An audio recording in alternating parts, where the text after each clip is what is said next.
भाजप आमदार गणपत गायकवाड यांनी शिवसेना शिंदे गटातील शहर प्रमुख महेश गायकवाड यांच्यावर 6 गोळ्या झाडल्या।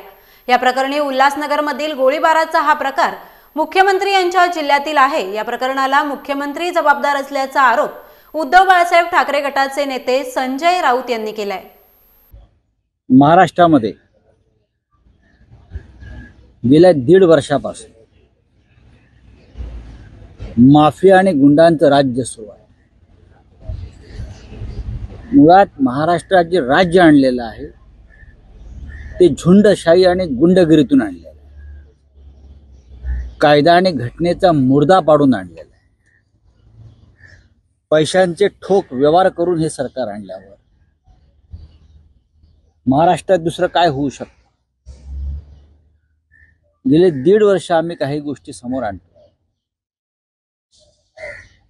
कालचा प्रकार जो आहे आमदार गणपत गायकवाड यांचा, हा उल्हासनगरचा म्हणताय ते नाहीये, हा मुख्यमंत्र्यांच्या जिल्ह्यातला आहे। हा मुख्यमंत्र्यांच्या जिल्ह्यातला आणि या गोळीबाराला स्वतः मुख्यमंत्री जबाबदार आहे। मी गणपत गायकवाड आमदार यांचं निवेदन ऐकलंय। ते त्राग्याने असं म्हणतायत, मी त्यांच्या कृत्याचं समर्थन करत नाही अजिबात। एका लोकप्रतिनिधीनं पोलीस स्टेशनात जाऊन गोळीबार करणं याचं कोणी समर्थन करणार नाही। पण ते सत्ताधारी पक्षाचे आमदार आहेत, भारतीय जनता पक्षाचे, त्यांच्याच पक्षाचे गृहमंत्री आहेत, उपमुख्यमंत्री आहेत। गणपत गायकवाड असं म्हणतायत की मी मनस्तापातून एकनाथ शिंदे यांच्यामुळे हा गोळीबार केलाय। हे त्यांचं स्टेटमेंट आहे। भाजपचे आमदार गणपत गायकवाड असं म्हणतायत,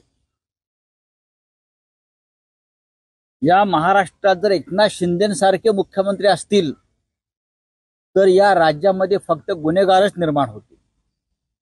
हे भारतीय जनता पक्षाच्या एका आमदाराचं निवेदन आहे पोलीस स्टेशनमधून। मी गेल्या वर्षभर सांगतोय की मुख्यमंत्र्यांच्या कार्यालयातून, आपल्याला आठवत असेल, मुख्यमंत्र्यांच्या कार्यालयातून तुरुंग,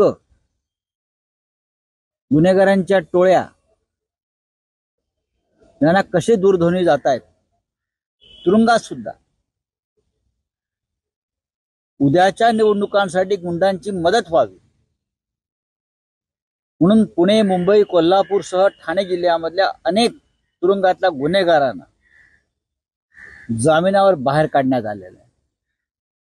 हे मी वारंवार सांगतोय, मी नावं देऊ शकतो।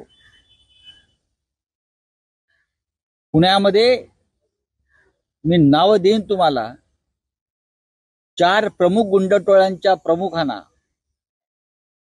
ज्या पद्धतीनं जामिनावर बाहेर काढण्यात आलं ते फक्त राजकारणासाठी।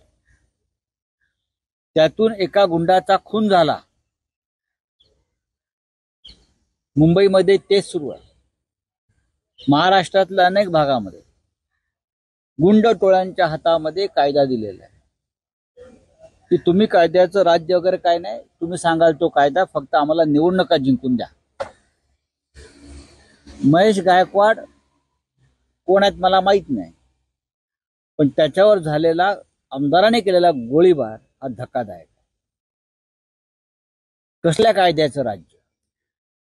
कुठेच गृहमंत्री आम्हाला कायदा शिकवतात।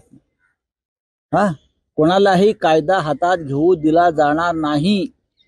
हे काय फक्त शिवसेना, काँग्रेस, राष्ट्रवादी काँग्रेस, म्हणजे खरी राष्ट्रवादी काँग्रेस यांच्या बाबतीतच आहे का? कुणालाही कायदा हातात घेऊ दिला जाणार नाही। एका आमदारांना गोळीबार करून सुद्धा मुख्यमंत्र्यांचं निवेदन नाही, गृहमंत्र्यांची भूमिका स्पष्ट नाही। अजित पवार म्हणतात मी गृहमंत्र्यांशी चर्चा करीन। हे काय फक्त गृहमंत्र्यांशी फक्त चर्चा करणं इतपत हे प्रकरण सौम्य आहे का? सामान्य जनतेने अशा प्रकारे कायदा हातात घेतला असता आणि तो जर एखाद्या विरोधी पक्षाचा कार्यकर्ता असता तर एव्हाना त्याला विना चौकशी फासावर लटकवला असता। पोलीस आमच्या दारामध्ये येतात, आमच्या कार्यकर्त्यांना तडीपार करतात, खोटे गुन्हे दाखल करतात. तुमच्या जिल्ह्यात काय चाललंय? तुमच्या जिल्ह्यामध्ये माफियांचं राज्य चाललंय. नागपूर असेल,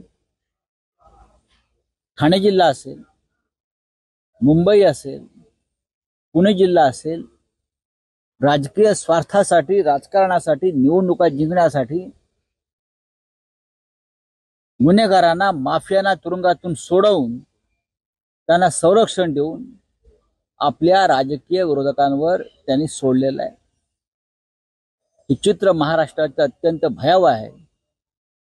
आता माझ्या निवेदनानंतर गृहमंत्री वक्तव्य करतील बरं का, पण त्यांना तोंड आहे का?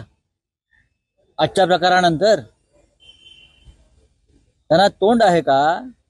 या भाजपवाल्यांना काय चाललंय या राज्यामध्ये?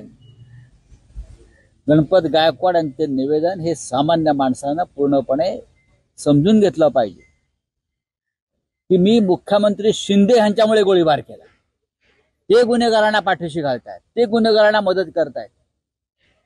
हे त्या आमदाराचं निवेदन आहे. गणपत गायकवाड हे 3 टर्मपेक्षा जास्त काळ आमदार आहेत आणि त्यातला बराच काळ ते भारतीय जनता पक्षामध्ये आहे अशी माझी माहिती आहे. आणि महाराष्ट्रामध्ये शिंदे यांच्या राजवटीमध्ये गुन्हेगारांची पैदास सुरू झालेली आहे. हे भारतीय जनता पक्षाचे एक आमदार सांगतोय. देवेंद्र फडणवीस आणि त्यांची पिलावळ जी आहे कुई कुई करणारी आमच्या विरोधात, आता त्यांनी याच्यावर बोलावं.